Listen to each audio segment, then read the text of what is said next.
On the morning of September 11, 2001, 19 men armed with box cutters, directed by a man on dialysis in a cave fortress halfway around the world using a satellite phone and a laptop, directed the most sophisticated penetration of the most heavily defended airspace in the world, overpowering the passengers and the military combat-trained pilots on 4 commercial aircraft before flying those planes wildly off course for over an hour without being molested by a single fighter interceptor.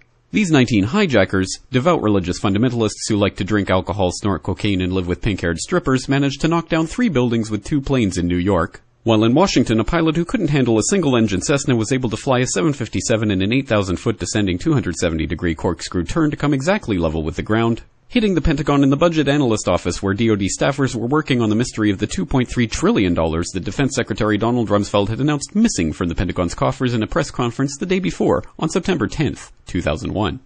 Luckily, the news anchors knew who did it within minutes. Osama bin Laden. The pundits knew within hours. Osama bin Laden. The administration knew within the day. Terrorists who committed these acts and those who harbor them. And the evidence literally fell into the FBI's lap. That a hijacker's passport was found blocks from the World Trade Center crash site, if you can believe that. But for some reason, a bunch of crazy conspiracy theorists demanded an investigation into the greatest attack on American soil in history. That investigation was delayed, underfunded, set up to fail, a conflict of interest, and a cover-up from start to finish. It was based on testimony extracted through torture, the records of which were destroyed. It failed to mention the existence of WTC-7, Able Danger, P-TECH, Sibel Edmonds, OBL and the CIA, and the drills of hijacked aircraft being flown into buildings that were being simulated at the precise same time that those events were actually happening.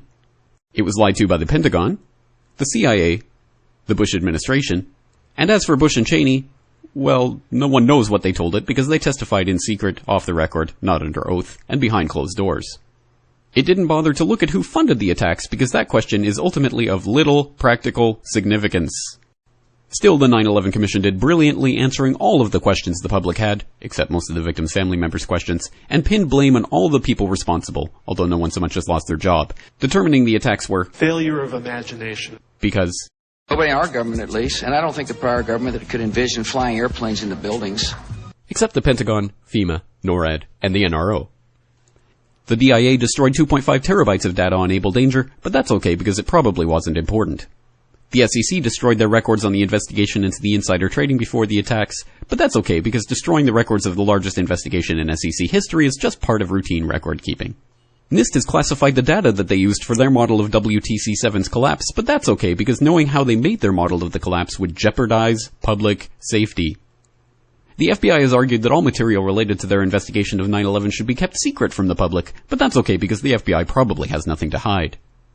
This man never existed, nor is anything he had to say worthy of your attention, and if you say otherwise, you are a paranoid conspiracy theorist and deserve to be shunned by all of humanity.